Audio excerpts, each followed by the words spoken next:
একই জিনিস বারবার রিপিট করতেছে, একই জিনিস বারবার রিপিট, এভরি ক্লাস রিপিট হচ্ছে। পাচ্ছ না এরকম?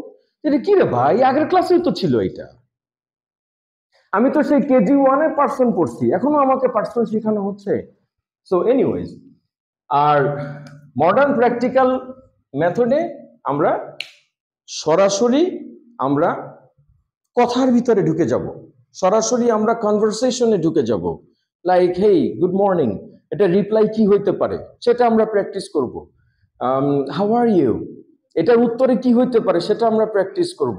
How was your day, how to describe things, যে কোনো জিনিস। যেমন হচ্ছে যে ফর এক্সাম্পল, এখন আমাকে যদি বলা হয় যে ওকে এই পর্দার, এই যে পর্দাটা, এইটাকে ডিসক্রাইব করো, আপনারা যেন এইটা ডিসক্রাইব করতে পারেন, আমরা এই ধরনের জিনিস শিখবো। সো এই জন্য মডার্ন প্র্যাকটিক্যাল মেথড হচ্ছে প্র্যাকটিক্যালি প্রতিদিন দৈনন্দিন যে আমাদের ইংলিশ গুলা লাগে, আমরা সেইটা এখানে প্র্যাকটিস করব।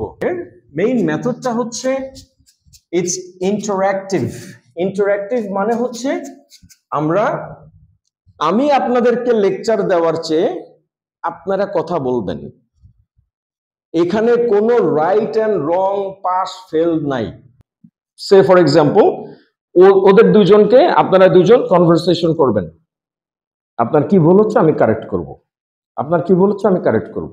কোন উচ্চারণটা স্মার্ট শোনা যায়, আমেরিকান অ্যাকসেন্টটা কোত্থেকে আনা যায়, ইন্ডিয়ান অ্যাকসেন্টটা কিভাবে বাদ দেওয়া যায়, সেটা আমরা প্র্যাকটিস করব। এইটা হচ্ছে আমার মেথড। আমার মেথড না, this is the modern method. এটাই সারা দেশে সারা পৃথিবীতে চলতেছে।